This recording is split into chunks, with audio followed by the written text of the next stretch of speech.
Assalamu alaikum wa rahmatullahi wa barakatuhu. The focus of today's presentation on the Quran is from Juz 12, ayah number 7, and that's in the surah of Surah Yusuf. The verse in the Quran when Allah says subhanahu wa ta'ala, لَقَدْ كَانَ فِي يُوسُفَ وَإِخْوَتِهِ آيَاتٌ لِلسَّائِلِينَ.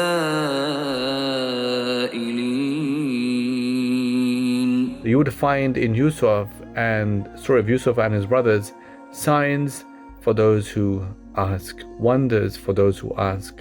Now in this juz, of course, you have many things happening, many ayat in the Quran, and one particular thing very important is Surah Yusuf. Surah Yusuf, Surah 12 of the Quran. This is in fact in juz 12, and the ayah of our talk today, ayah 7, is of course also in juz 12 of the Quran. What makes this so important, particularly this ayah? That Allah in the Quran says, you will find in Yusuf and his brothers signs for those who ask. Some of us they say that the ones who ask essentially first are those who ask the Prophet about Yusuf himself, alayhi salam, meaning the Jews who came to ask the Prophet to try and see if he would know that information. And Allah in response revealed the entirety of Surah Yusuf as a response to them. So you had of course detractors, you had others who came to ask questions, not always seeking the best with the best intent, but in any case Allah revealed the whole of Surah Yusuf as an amazing sign and reflection for them.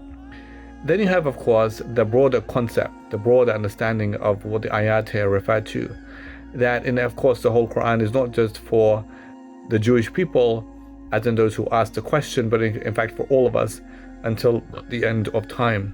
So in Yusuf's example and his brothers are many signs, and that's the key thing for us to think about, are many signs, are many points of reflection.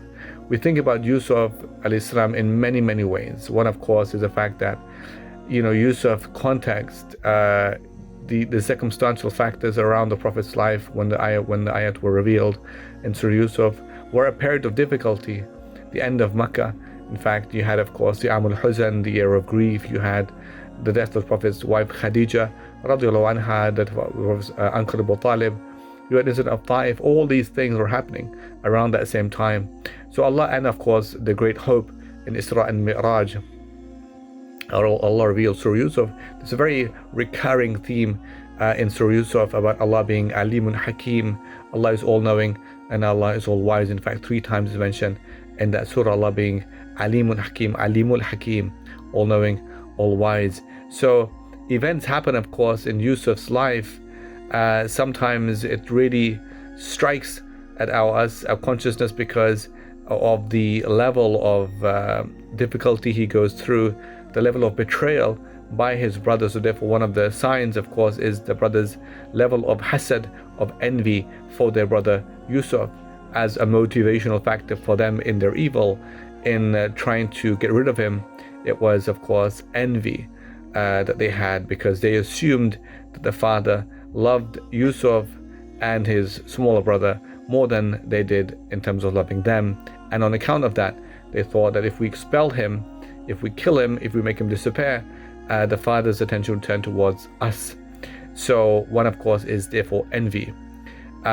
We also are really marvel at the level of sabr, of patience, of Yaqub alayhi salam and of Yusuf alayhi salam. So the patience, of course, Yaqub alayhi salam was now separated from his son, lied to a level of deceit from his other siblings towards him, and of course he is persevering with patience. He says, إِنَّمَا أَشْكُو بَثِّي وَحُزْنِي إِلَى اللَّهِ وَأَعْلَمُ مِنَ اللَّهِ مَا لَا تَعْلَمُونَ. I complain of my distress and anguish to Allah, and I know about Allah what you don't know about Allah. Therefore this level of perseverance and confidence and hope in Yaqub was profound, but still he's grieving over Yusuf. Allah in the Quran says in that same surah, Surah Yusuf, وَبِيَضَّتْ عَيْنَاهُ مِنَ الْحُزْنِ, that his eyes turned white from grief, like he became blind or half blind because of crying over Yusuf. Yusuf of course is the major one, because the signs are many concerning Yusuf. His patience in the well, then taken out from the well, and therefore the realization that everyone has of course a tomorrow, and not everything is stuck on today or yesterday. We're in flux, in fact, as human beings. we transition and traverse many paths in life, and during that process we encounter many things in life. Things can happen, things can change, and of course it did for Yusuf alayhi salam. And so of course he then becomes popular, well established in the land, working for the minister. And what happens is then of course the other level of a major test was when he seduced by Zulaykha, and Allah in the Quran says وَغَلَّقَتِ الْأَبْوَابِ, she locked all the doors around him, وَقَالَتْ هَيْتَ لَكَ, and she's trying to seduce him, and he says مَعَادَ اللَّهِ, I seek refuge with Allah, like Allah forbid. And of course this is a reflection of his intense piety and his being conscious of Allah in all moments, taqwa of Allah subhanahu wa ta'ala. And so therefore that's a sign for those who ask. Then of course his patience in the prison, he says that I would prefer prison than to what they invite me to, meaning to do haram. And that level of strength, of faith is very key. In the prison, these other prisoners come to him, they say to Yusuf that we see you of the muhsineen, of the good ones. So therefore he's left a reflection on them, on account of maybe they're seeing and observing from him his honesty, his decency, integrity, and goodness, and therefore they form an impression of him. I think he must be of the muhsineen. They ask for interpreting their dreams. He spends 3 ayat in the Quran there. He's telling about Allah, about Tawheed, about oneness of Allah, that he's coming from, of course, a greater legacy than him, of previous prophets previous to him, of Ibrahim, of Ishaq, of Yaqub, and he's just saying what they're saying, of affirming faith in Allah subhanahu wa ta'ala. Then of course after he's giving da'wah to them, he then interprets a dream for them.